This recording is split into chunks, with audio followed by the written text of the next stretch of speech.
I am delighted to preside over this passing out parade and to join the Prison Service Training College community in witnessing the well-deserved graduation of 222 cadet officers who have successfully completed 13 months of rigorous professional training. It is particularly encouraging to see 84 of the cadet officers on parade are female and that 27 are serving officers. Clearly, the service continues to open up opportunities for education and training without discrimination, and I urge the leadership of the institution to encourage enrollment by young women in greater numbers. For those who are graduating today, congratulations.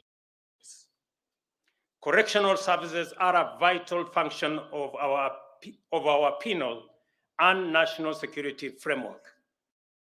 They are tasked with the custody and rehabilitation of offenders in a manner that guarantees that both the public as well as the inmates enjoy their rights, dignity, explore opportunities and aspirations lawfully, safely, and peacefully. It is my hope that the service has now embraced correctional practices and aligned its policies, procedures, and standards with the Constitution and our development agenda.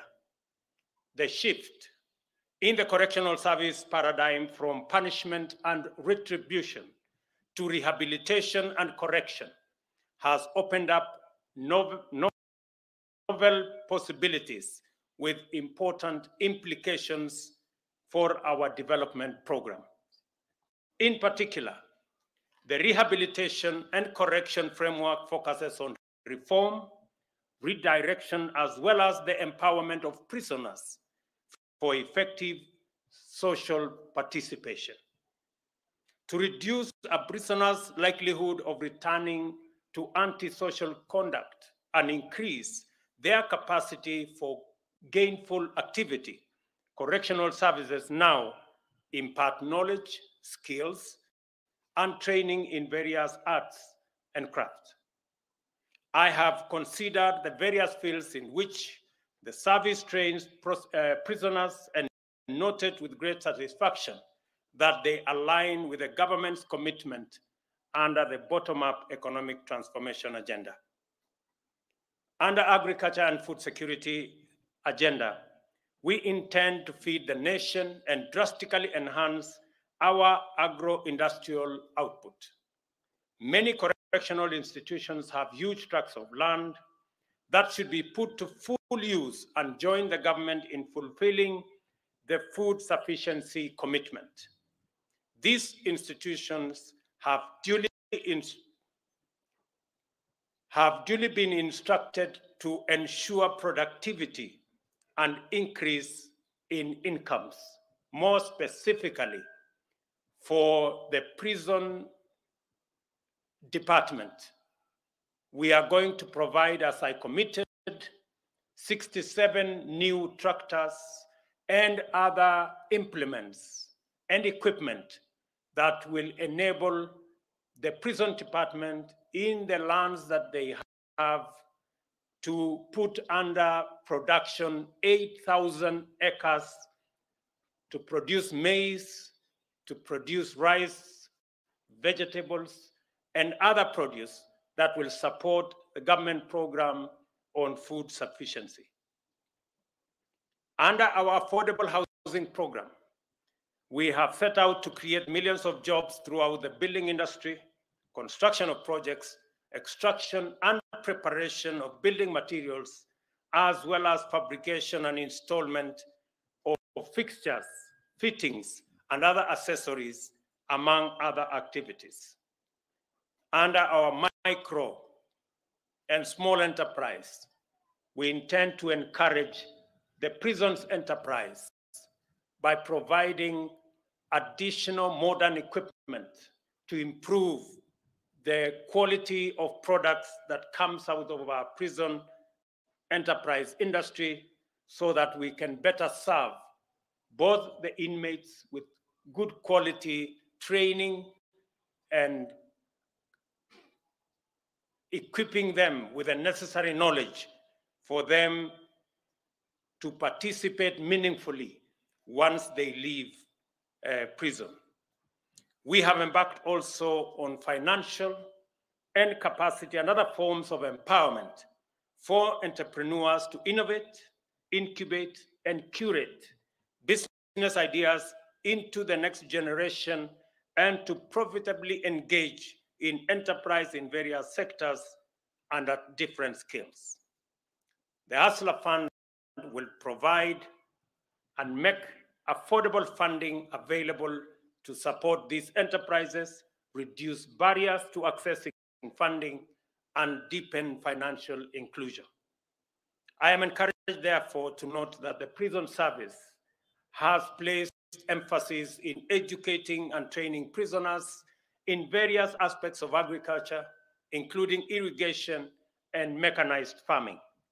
I am also happy to see the magnificent handicraft and other items produced by skilled prisoners under the auspices of the prison's enterprises. As we take concerted and robust measures to combat climate change through the restoration of national forest cover, I take this opportunity to commend the State Department for Correctional Services, which has planted 443,000 trees so far in prison institutions across the country.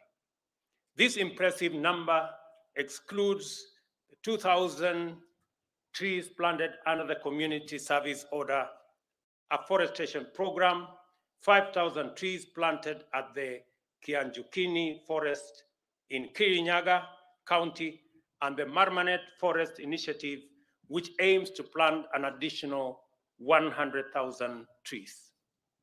Just to let the prison service to know that it is the commitment of government, and I expect that the prison service will start with the land they have by putting at least 20% of the land they have under tree cover, including fruit trees.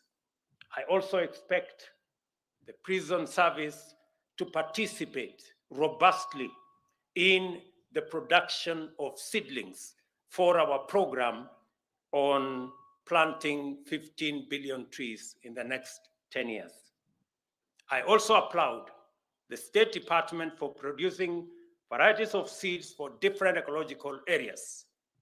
The Cabinet Secretary is responsible for Environment and Interior must effectively coordinate to ensure efficient uptake of seedlings, including initial production, so that no one and no trees overgrow in nurseries.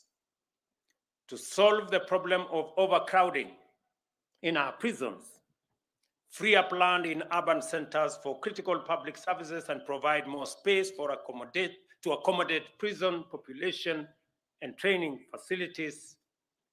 The Cabinet Secretaries responsible for Interior and Public Works have been instructed to urgently develop a prisons master plan, which will be used to identify and develop new and modern prison sites.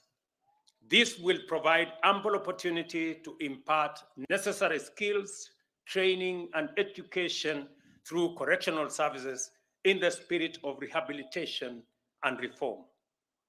At the same time, I note that more than 10,000 prisoners are serving sentences of 3 years and below. Further, 41% of the prison population is awaiting trial for bailable offenses. All these people need not be incarcerated. It is important for stakeholders in the justice ecosystem to seriously implement alternative dispute resolution and to consider alternatives to imprisonment for relatively minor sentences. I urge the judiciary to provide leadership in this matter and the Attorney General to initiate necessary engagements in this respect.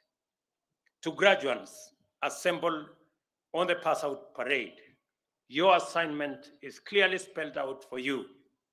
You will have the responsibility of performing your duties lawfully in a manner that promotes the objectives of our correctional system and complements our economic transformation agenda through occupational training. Most critically, you will be responsible for rehabilitating offenders into responsible and productive citizens who will not only successfully reintegrate into society upon return, but also contribute significantly to wealth creation and shared prosperity. On this, you have the support of the government of Kenya. You have my commitment at a personal level to support the entire prisons fraternity in delivering on the mandate assigned to you by the Constitution of Kenya. Let me also commit that the infrastructure being developed, as I made a commitment, that you have a facility here that is being developed, the housing program here in Ruiru and the one in Shimolatewa. I want those facilities to be completed before the end of this year, and the minister should come and open them for use by those who are waiting for those facilities. We will be discussing shortly the big program on housing with a ministry responsible so that we can deliver on our commitment on improving housing for all our prison servicemen, officers, and commanders. Let me also ask you, as you look into the big space available to you to correct, to provide correctional service, to rehabilitate those who are offenders, and to reform them so that they can reintegrate into society, that we must, as a nation, continuously look out for those who want to abuse, even the religious sector, people who are masquerading as religious people, yet what they do is contrary to the teachings and to the beliefs of religion, whether they are Christians, Muslim, or indeed any other religion. What we are seeing in Kilifi, in Shakahola, is akin to terrorists. There is no difference between Mr. Mackenzie, who pretends and postures as a pastor, when in fact he is a terrible criminal. Terrorists use religion to advance their heinous acts. People like Mr. Mackenzie are using religion to do exactly the same thing. I want to say that the government of Kenya, and I have instructed the agencies responsible to take up the matter and to get to the root cause and to the bottom of the activities of religious or people who want to use religion to advance weird, unacceptable ideology in the Republic of Kenya that is causing unnecessary loss of life. Let me also say that any religious group that preaches against the tenets of the Constitution, any religious institution that teaches against seeking medical attention or going to school, those responsible should be prosecuted. Those institutions and those religious institutions should be closed down because they are working against the collective interest of the people of Kenya. Let me say, for the avoidance of doubt, that people like Mackenzie and all other terrorists and criminals do not belong to any religion. They belong to jail. and that is where they should be. I wish you, the graduates who are standing before you, before me, and before us, the best as you discharge your responsibility of looking after the criminal justice system at the prisons level. And I am confident that the training that you have received, the many tenets that have been inculcated into you, are going to enable you to deliver with distinction on your mandate. I wish you the very best as you undertake this momentous assignment. Congratulations, God bless you, and God bless our great country, Kenya. Asanteni sana.